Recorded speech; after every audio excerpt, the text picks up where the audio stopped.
There's nothing like the sight of a middle-class, white, liberal man like Mr. James O'Brien prostrating himself and almost begging to be forgiven for being alive in front of a rabid feminist. Firstly, I want to say, with the greatest possible respect, it's 10:42, and we've had 42 minutes of listening to men talk to each other. Only two men. It's my fault. That it's not a selection. It's just I interrupt too much, and I talk too much. So I'll shut up for a while and let you fill as much time as you want. Hashtag not all men. Hashtag not all men. Okay. Yes. Yeah. So there's been two men on, and now there's a woman. What if there's a woman comes after you? Does that mean it's half and half? Is that all right with you? And I can't stand that cutesy little laugh. Did you catch that? Did you catch that condescending, conceited laugh? That laugh speaks volumes to me. You know what it says?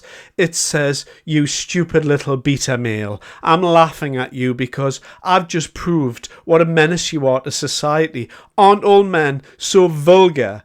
So what if there's been two men talking before you? If I wanted, I could go through his show and find two women talking. What does that prove? Does it prove that all women are nasty? No, it proves nothing. And this is how they start. This is how people position themselves. And it's very important when you're arguing with people like that to immediately shut it down and call it out for what it is. Stupidity.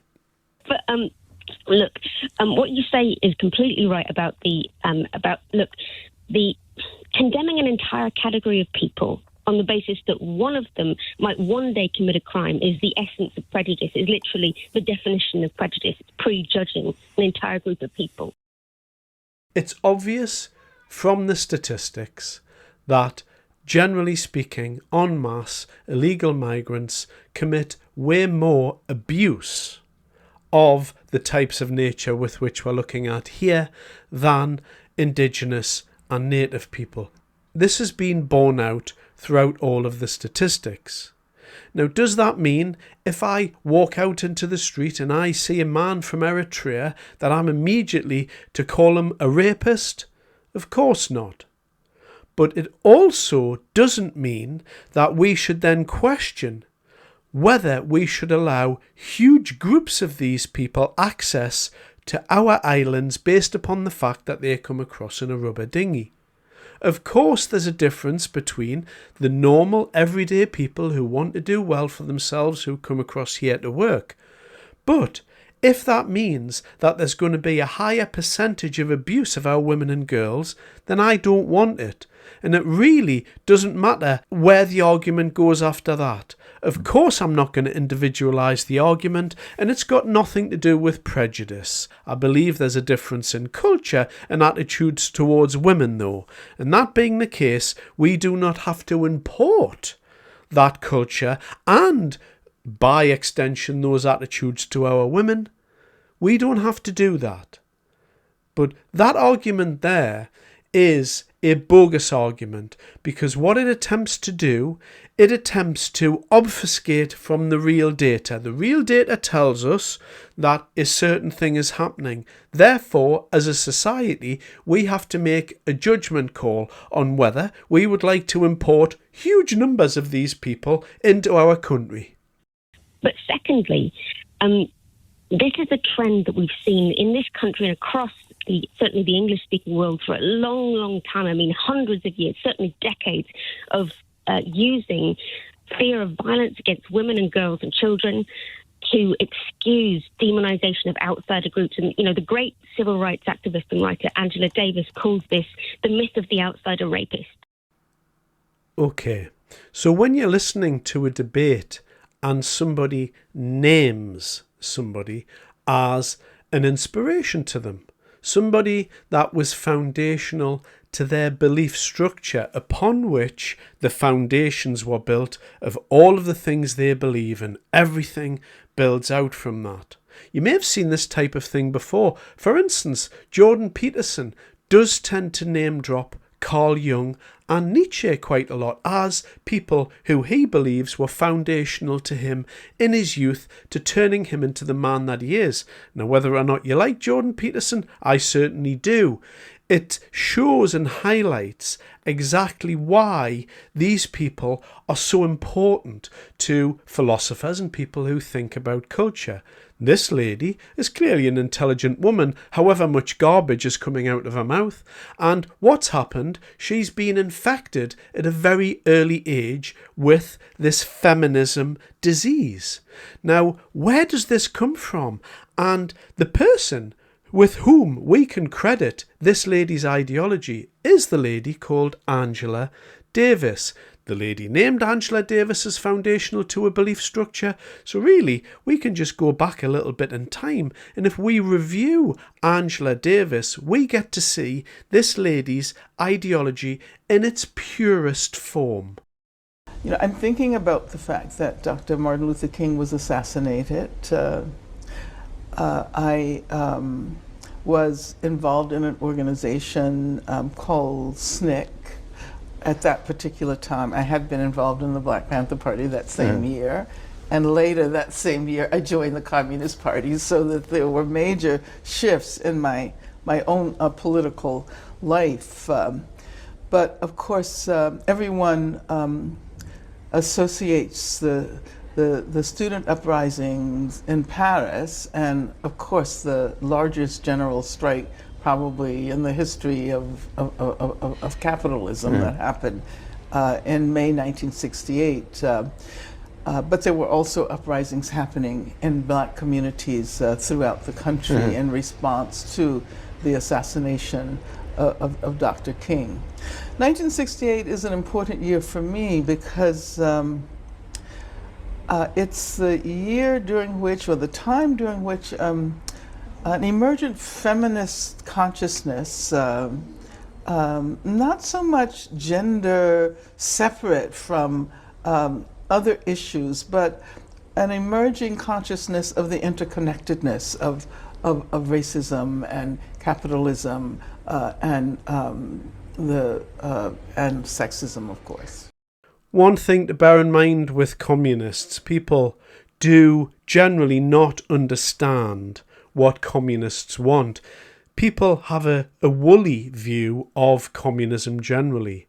And the thing to bear in mind with communism is it's not some little playful thing which tinkers at the edges and wants to make really, really specific changes to society in the hope of improving people's lives. That's not what communism's about. And if you ask a communist about it, they'll tell you straight to your face. Communism believes that the very structure of our society and everything in it has been built on a capitalist society. And because of that, there's only one solution. The whole system has to be brought down. We need to rip it apart and crush it, and only then can the phoenix rise from the ashes and we can create a fair society for everyone, one that isn't plagued with capitalism and all this racism and colonialism and sexism and all of these men lying around the place. So that's the aim. So now that we've established Angela Davis, and now that we've put this lady into our own little box, she named Angela Davis, she is an avowed communist. She's also a feminist. She also doesn't like men. So now that we've established all of those things, we can go back to the original lady and we can listen to the rest of her argument. She was talking then about the excuse of how many black men in the American South were being murdered by mobs of white racists who convinced themselves that they were simply protecting their women. This was used as the excuse for lynchings. And in the British occupation of India, we justified massacres by saying we were just retribution for rape, real or imagined attacks on white women, and the argument that black and brown men pose a unique threat to women and to white women and children. is not new at all. It's a very, very old form of prejudice. And another group we see being targeted by exactly this kind of lie is transgender people, and particularly transgender women right now. I mean, you had this discussion on the show, quite recently, saying like, well, is this a unique threat to women and girls? Are transgender women some kind of unique threat to women? Of course they're not. But somehow we can only speak about this kind of violence when we project it onto outsiders. Is it? I mean, I don't know if generous is quite the right word, but is it because it somehow feels so trying to deal with all male sex abusers feels like an unclimbable mountain. But if you break it down, so I'm not coming from a place of sympathy, but a place of seeking to understand people that I find hard to understand. I present it to you as fixable. We can deal with these M&Ms or these Skittles. There's no way we can deal with all the sweets in all the world. But hey, look, there's some Skittles here that we can excise from our diet. Let's just do that. And it becomes a bit easier to understand, perhaps. Absolutely, and look, there are quite a few women in some of these racist and homophobic, transphobic movements who have found, one way in which they're finally allowed to speak about real violence that they've seen and suffered in their lives, about because violence against women and children is a real thing, and yet somehow, finally, by some miracle, everybody who dismissed it for years and years and years suddenly seems to care about it when we're blaming it on outsiders.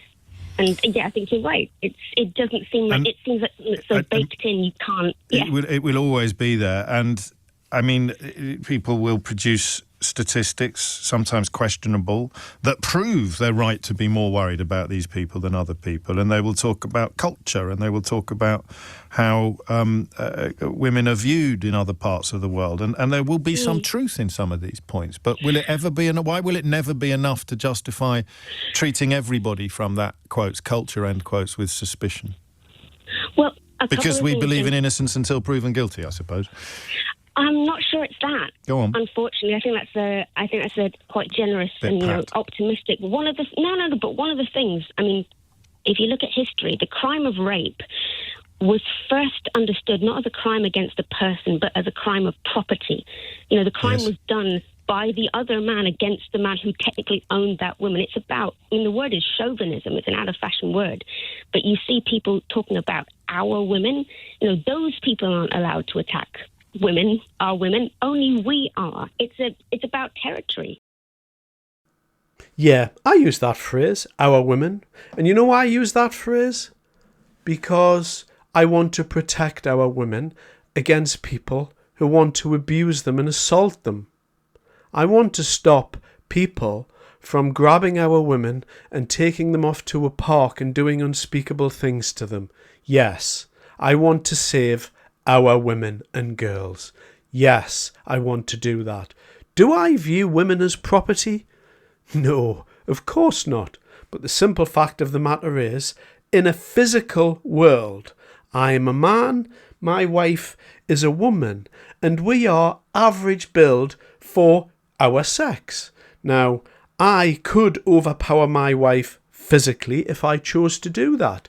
And if I did do that, she would be powerless to stop me. Therefore, I protect my wife against the average man out there because I'm not going to let anybody hurt my wife. And this has been something that's been called a gentleman since the start of time. But of course, feminists hate this point.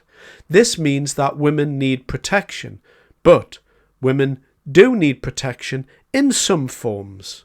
They don't need protection from most of life, but in a physical sense, they do need protection.